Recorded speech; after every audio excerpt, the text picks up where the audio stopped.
السلام علیکم۔ امید کرتا ہوں کہ آپ سب خیریت سے ہوں گے۔ آج کے اس لیکچر میں ہم جان ملٹن کے ایک ڈرامے جنت گمگشتہ کا خلاصہ پڑھیں گے۔ جنت گمگشتہ، جس کو پیراڈائز لاسٹ کہتے ہیں، یہ اس کی ایک شاہکار ہے۔ آج ہم تفصیل کے ساتھ اس کا خلاصہ آسان الفاظ میں پڑھنے اور سمجھنے کی کوشش کریں گے۔ ملٹن کی نظم جنت گمگشتہ ایک ایپک ہے۔ ایپک وہ نظم ہوتی ہے جس میں بڑے بڑے کرداروں کے اعلیٰ و عرفا کارناموں کو بیان کیا جاتا ہے، بہادر لوگوں کی داستان بیان کی جاتی ہے۔ تو یہ کیا ہے؟ ایک ڈرامہ ہے، لیکن نظم کی صورت میں ہے، شاعری کی صورت میں ہے، جس کو ہم منظوم ڈرامہ کہتے ہیں۔ ایسی نظم کا پلاٹ بھی بہت وسیع ہوتا ہے۔ جنت گمگشتہ دراصل اس کائنات میں ہونے والی پہلی جنگ، جو کہ اللہ اور شیطان کے درمیان ہوئی، اس کی روداد بیان کرتی ہے یہ نظم۔ اس نظم میں درج ذیل بنیادی کردار شامل ہے: اللہ تعالیٰ، حضرت آدم علیہ السلام اور اماں حوا علیہ السلام، شیطان اور جنت سے نکالے گئے فرشتے۔ یہ سب اس ڈرامے کے کردار ہیں۔ ملٹن اپنی شہرۂ آفاق نظم کا آغاز اپنی نظم کے موضوع کے بیان سے کرتا ہے۔ وہ سب سے پہلے اللہ تعالیٰ سے درخواست کرتا ہے کہ اے اللہ، میں جو کام کرنے جا رہا ہوں، مجھ میں وہ عظیم کام کرنے کی نہ تو جرات ہے اور نہ ہی میرا علم اتنا وسیع ہے کہ میں اس موضوع کی عظمت کے مطابق لکھ سکوں۔ یعنی اللہ تعالیٰ سے ایک التجا کرتے ہیں، پہلے معذرت چاہتے ہیں۔ اے اللہ، تجھ سے درخواست ہے کہ مجھے بصیرت عطا فرما کہ میں اس کام کو کرنے کے قابل ہو جاؤں۔ مجھ میں جو کمی ہے اسے دور فرما اور مجھے اپنی مدد کے ذریعے اس موضوع کے مطابق لکھنے کی توفیق عطا فرما۔ یہ ملٹن آغاز کرتے ہیں اس ڈرامے کا، یعنی اللہ تعالیٰ سے دعا کرتے ہیں آغاز میں۔ ٹھیک ہے، یہ خلاصہ ہے۔ ملٹن اس کے بعد شاعری کی دیوی سے بھی درخواست کرتا ہے کہ وہ اسے اس شاعری کے عظیم شاہکار کو مکمل کرنے میں مدد کرے۔ یعنی پہلے اللہ تعالیٰ سے درخواست کرتا ہے، پھر شاعری کی دیوی سے بھی وہ درخواست کرتا ہے کہ اس شاہکار کو، اس ڈرامے کو مکمل کرنے میں اس کی مدد کرے۔ ملٹن نظم کے آغاز میں ہی بتاتا ہے کہ اس کی نظم کا موضوع انسان کا گندم دانہ، یعنی ٹری آف نالج کے فروٹ کو اللہ تعالیٰ کی واضح ہدایت کے باوجود کھانا، اور پھر حضرت آدم علیہ السلام اور حضرت اماں حوا کا جنت سے نکالا جانا، اور پھر ان کی توبہ کے بعد ان کے مقام کا بحال ہونا شامل ہے۔ یعنی پہلے وہ پورے ڈرامے کا، پوری نظم کا وہ ایک مختصر خلاصہ ابتدائی اشعار میں وہ لکھتے ہیں۔ حضرت آدم علیہ السلام اور حضرت حوا علیہ السلام نے یہ گندم دانہ شیطان کے بہکاوے میں آ کر کھایا۔ جب شیطان کو آدم کو سجدہ نہ کرنے کی بنا پر جنت سے نکال دیا گیا، تو وہ اور اس کے خواریوں نے اللہ تعالیٰ کے خلاف کھلی جنگ شروع کر دی۔ شیطان چونکہ پہلے فرشتوں کا سردار تھا اور اس کو یہ مرتبہ اس کی عبادت اور ریاضت کے سبب عطا ہوا تھا۔ یہاں یہ بات بھی قابل ذکر ہے کہ شیطان فرشتہ نہیں بلکہ جن تھا، مگر اپنے عبادت کی وجہ سے فرشتوں کا سردار بنا دیا گیا تھا، اور پھر اس نے اللہ کا حکم کہ آدم کو سجدہ کرو کو ماننے سے انکار کر دیا، اور اللہ تعالیٰ کے خلاف باغی فرشتوں کے ساتھ مل کر جنگ شروع کر دی۔ شیطان نے اس دشمنی میں اللہ کی پسندیدہ مخلوق انسان کو بھی اس کے سیدھے راستے سے بہکا دیا، اور یوں انسان شیطان کے دام میں پھنس کر جنت سے محروم ہو گیا، یعنی حضرت آدم علیہ السلام۔ ملٹن بیان کرتا ہے کہ شیطان اور اس کے حواری، یعنی اس کے جو دوست ہیں، دوسرے جو فرشتے ہیں، تو شیطان اور اس کے حواری کئی دن تک اللہ تعالیٰ کے خلاف اس امید پر جنگ میں مصروف رہے کہ نعوذ باللہ وہ اللہ تعالیٰ کو شکست دے کر کائنات کے اقتدار پر قبضہ کر لیں گے، شیطان اور اس کے حواری۔ ملٹن بتاتا ہے کہ کئی دن تک شیطان اور اس کے حواریوں کی اللہ کے خلاف جنگ جاری رہی۔ شیطان اور اس کے حواری کیونکہ جانتے تھے کہ وہ مر نہیں سکتے، لہٰذا انہیں کبھی شکست نہیں ہو سکتی۔ شیطان اپنی حواریوں کا حوصلہ بڑھاتا رہا کہ وہ لڑتے رہیں، مگر شیطان یہ نہیں جانتا تھا کہ جس اللہ نے اسے بنایا تھا وہ اس کو کنٹرول بھی کر سکتا تھا۔ اس حقیقت سے بے خبر طاقت کے نشے میں شیطان نے اللہ کے حکم کو نہ صرف ماننے سے انکار کر دیا بلکہ ایک ناپاک جنگ کا بھی آغاز کر دیا۔ 1/3 فرشتوں کو اس نے اپنے ساتھ ملا لیا اور یوں کئی دن تک آسمانوں میں جنگ جاری رہی۔ اللہ تعالیٰ نے آخرکار اپنے خفیہ ہتھیار کو استعمال کیا۔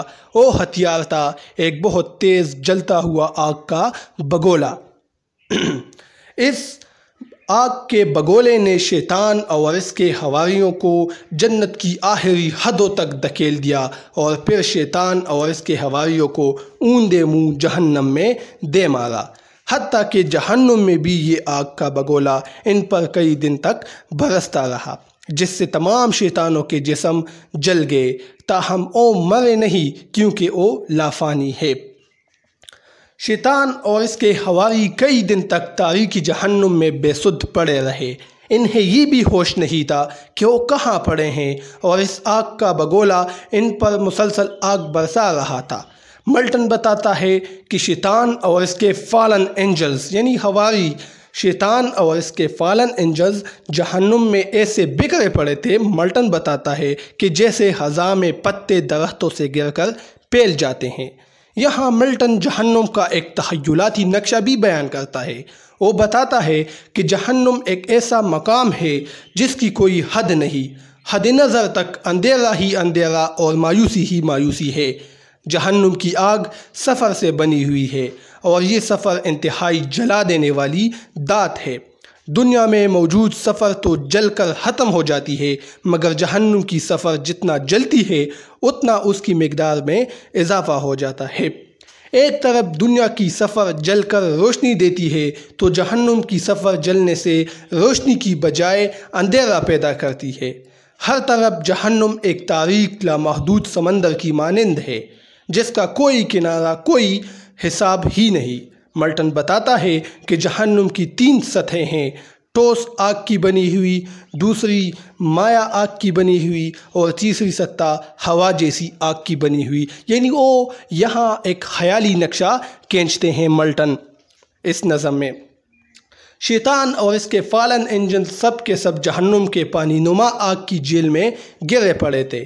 ان کے چمکتے دمکتے جسم اور زرق برق لباس بھی جل کر خاکستر ہو چکے تھے۔ ایک وقت تھا کہ وہ جنت کے خوبصورت تحت پوشوں پر بیٹھتے تھے اور چمکتے دمکتے لباس اپنے جسموں پر زیب تن کرتے تھے، اور اب یہ وقت تھا کہ وہ جہنم کی اتاہ گہرائیوں میں ایسے غرق پڑے تھے جیسے صدیوں سے یہ ان کا مسکن ہو۔ اس کے شکست خوردہ فالن اینجلز کے پرچم بھی دور دور تک بکھرے پڑے تھے۔ اب اللہ کا عذاب یعنی وہ آگ کا بگولا جہنم کے گیٹ سے نکل کر واپس جا رہا تھا۔ کئی دن کے بدترین عذاب کے بعد شیطان کی آنکھ کھلی، کیونکہ وہ آگ کا بگولا جہنم کے گیٹ سے نکل کر واپس آ چکا تھا۔ تو کئی دن کے بدترین عذاب کے بعد شیطان کی آنکھ کھلی تو اسے ہر طرف اپنے بکھرے ہوئے شکست خوردہ ساتھی نظر آئے، جو کہ ذلت آمیز حالت میں جہنم کے ہر حصے میں پڑے تھے۔ ان کی حالت ایسی تھی جیسے کوئی شکست خوردہ فوج تتر بتر ہو چکی ہو۔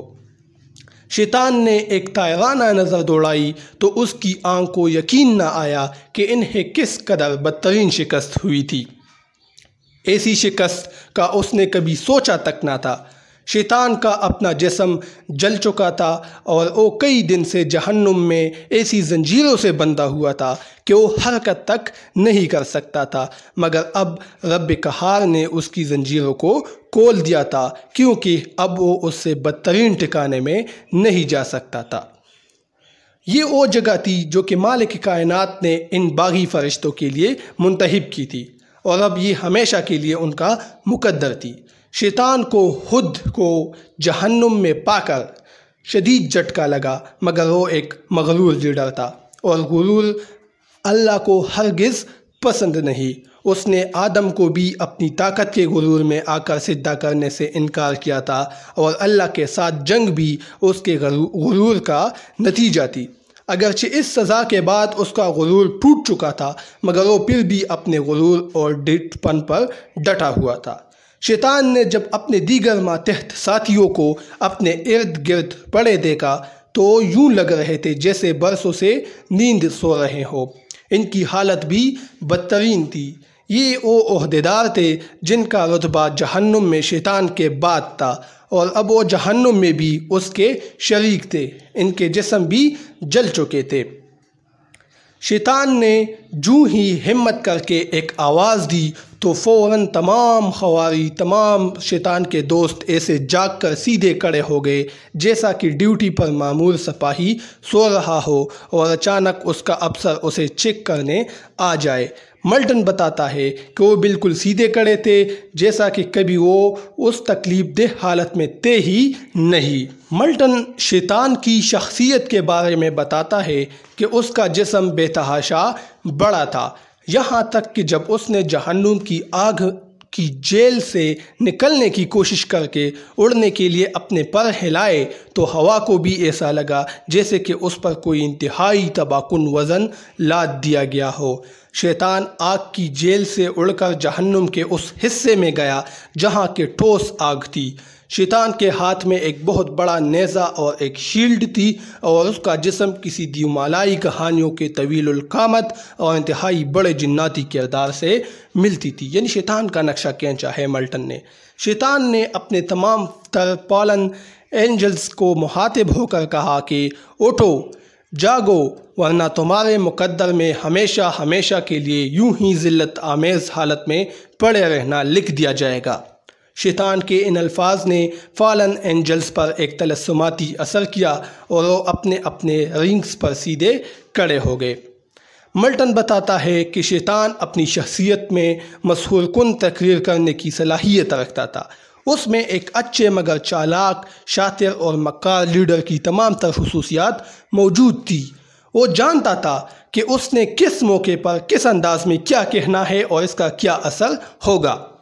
ملٹن بتاتا ہے کہ شیطان ایک مکار سیاستدان ان کی مانند ہر بری اور شاطر چالاکی سے واقف تھا۔ وہ ہر طرح سے اور ہر حالت میں اپنے لیڈرشپ کو برقرار رکھنے کی صلاحیت رکھتا تھا۔ یہی وجہ تھی کہ اتنی بدترین شکست کے باوجود بھی اس کے حواریوں یعنی فالن اینجلز نے اس کا ساتھ دیا۔ شیطان اپنے ساتھیوں کے ساتھ اپنے حواری شیطانوں کو، جو کہ کبھی فرشتے تھے، کو ایک بہت لچے دار خطاب کرتا ہے۔ وہ یہ جانتا ہے کہ اسے اپنے ساتھیوں کے زخموں پر کس طرح الفاظ کا پہا رکھنا ہے۔ اسی لیے وہ کہتا ہے کہ ہمیں یہ علم نہیں تھا کہ اللہ تعالیٰ کے پاس آگ کے بگولے کے ذریعے جلا دینے کا ایک خطرناک ہتھیار بھی ہے، ورنہ ہم شاید اتنا بڑا پنگا لینے کی کبھی جرات نہ کرتے۔ تاہم ناقدین کا یہ کہنا ہے کہ شیطان اپنے حواریوں سے جھوٹ بول رہا ہے، حالانکہ وہ جانتا تھا کہ اللہ کی قوت کا وہ کسی صورت بھی مقابلہ نہیں کر سکتا، کیونکہ جس رب نے اسے بنایا تھا وہ اسے کنٹرول کرنا بھی جانتا تھا۔ شیطان ایک چاتر سیاستدان کی مانند جھوٹ بول کر اپنے پیروکار حواریوں کو، فرشتوں کو حوصلہ دلانے کی کوشش کر رہا ہے کہ وہ شکست کی تکلیف کو بھول جائیں اور ایک بار پھر اس کے دام میں آ کر وہ کچھ کرے جو وہ چاہتا ہے، جو شیطان چاہتا ہے، جو ان کا لیڈر چاہتا ہے۔ شیطان اپنے حواریوں سے کہتا ہے کہ ہم اللہ سے اس شکست کا بدلہ ضرور لیں گے، اور اب ہمیں یہ دیکھنا ہے کہ ہم کن کن ذرائع کو بروئے کار لا کر اللہ کو تنگ کر سکتے ہیں، اگرچہ وہ یہ واضح طور پر جانتا ہے کہ اب ان میں بلا واسطہ طور پر جنگ کرنے کی صلاحیت نہیں ہے، کیونکہ وہ آلریڈی شکست کھا چکے ہیں اور نہ وہ ایسے کرنے کے بارے میں سوچ سکتے ہیں۔ مگر وہ اپنے حواریوں سے کہتا ہے کہ اب ہم اللہ کو اس کی پیاری مخلوق یعنی انسان کو گمراہ کر کے اور اسے اللہ کے راستے سے ہٹا کر تنگ کریں گے۔ شیطان کی فطرت میں ہمیشہ سے بگاڑ، سازش اور برائی کا عنصر موجود ہے۔ وہ اپنے حواریوں سے کہتا ہے کہ ہمارا مقصد اللہ کی نیکی کا مقابلہ برائی کو ترویج دے کر کرنا ہوگا۔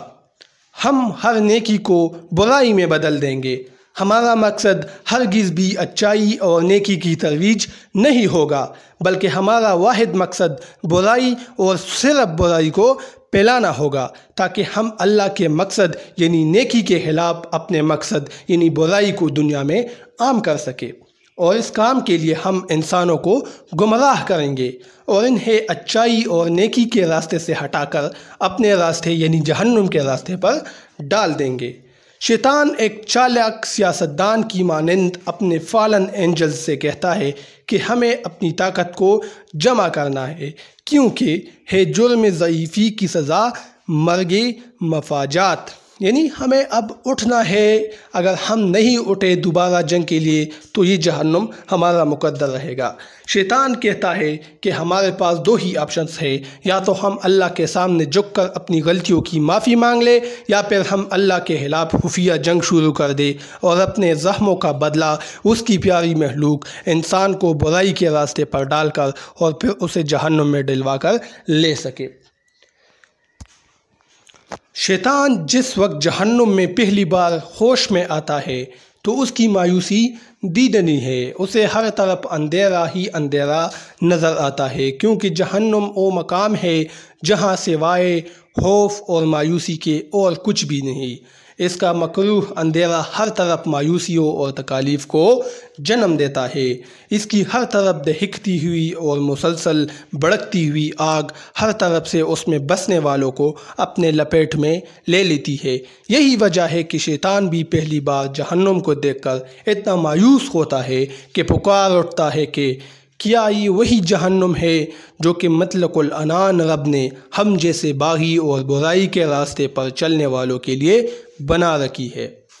مگر شیطان اپنے غرور اور تکبر میں جہنم کو پکارتا ہے اور اسے کہتا ہے کہ تو اپنے نئے آقا کو خوش آمدید کہہ، آج سے اس جہنم کے سردار ہم ہیں، جیسا کہ اس کائنات اور جنت کا سردار اللہ تعالی ہے۔ اپنے غرور اور انتقام کی آگ میں وہ جل رہا ہے، مگر وہ مایوسیوں کی بھی اتاہ گہرائیوں میں اتر چکا ہے اور کہتا ہے کہ اچھا ہے کہ ہمیں جنت سے دور رکھا گیا، کم از کم ہم یہاں اس طاقتور اور قہار اللہ کے عتاب اور ظلم سے تو دور ہی رہیں گے۔ مگر اس کے یہ الفاظ اس کی جنت سے محرومی کے بعد شدید ترین مایوسی کا واضح اور منہ بولتا ثبوت ہے۔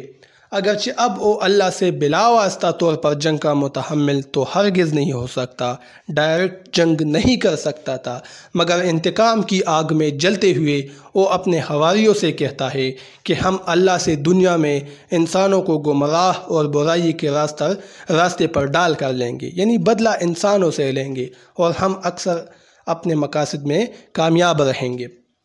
ملٹن بتاتا ہے کہ شاید شیطان یہ نہیں جانتا کہ اللہ بہت رحیم و کریم ہے۔ جب شیطان اپنے چیلوں کے ذریعے سے انسانوں کو برائی میں ڈال دے گا اور انسان اپنے برے اعمال جو کہ اس نے انجانے میں کیے ہیں کا ادراک کر کے سچے دل سے توبہ کرے گا تو رب کریم اس کے تمام گناہوں کو معاف کر دے گا اور ان گناہوں پر اکسانے کے بدلے شیطان اور اس کے حواریوں کو، فالن اینجلز کو اور زیادہ عذاب میں مبتلا کر دے گا۔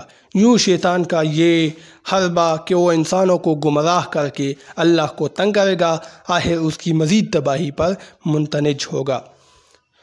ملٹن بتاتا ہے کہ پھر شیطان نے اپنے حواریوں کو ڈیوٹیاں تقسیم کی کہ کس طرح سے وہ زمین پر انسانوں کو گمراہ کر کے برائی اور فساد پھیلا دیں اور اللہ کی بنائی ہوئی مخلوق کو اللہ کا باغی بنا کر اپنے راستے پر چلائیں، اور آخر ان کے لیے جہنم ان کا مقدم ٹھہرے۔ اس سلسلے میں شیطان کے حواری سب سے پہلے اپنی ایک عبادت گاہ بیت المقدس کے مقام پر قائم کر لیتے ہیں، جہاں وہ انسانوں کو گمراہ کرنے اور پھر ان سے اللہ کے بتائے ہوئے راستوں کے مخالف چلنے پر پالیسیاں بناتے ہیں، یعنی یہ اس کا ہیڈ کوارٹر ہے۔ اور پھر آہستہ آہستہ وہ اس طرح کے اپنی کئی ایک عبادت گاہیں پوری دنیا میں پھیلا دیتے ہیں تاکہ وہ اپنے مقاصد کی تکمیل میں کامیاب ہو سکے، انسانوں کو برائی کے راستے پر روانہ کرے تاکہ وہ اللہ سے اپنی ہاری ہوئی شکست خوردہ جنگ کا بدلہ لے سکے۔ تو یہ آج کا لیکچر تھا، اس ڈرامے کا خلاصہ تھا۔ امید ہے یہ لیکچر آپ لوگوں کو پسند آ چکی ہوگی۔ اللہ حافظ۔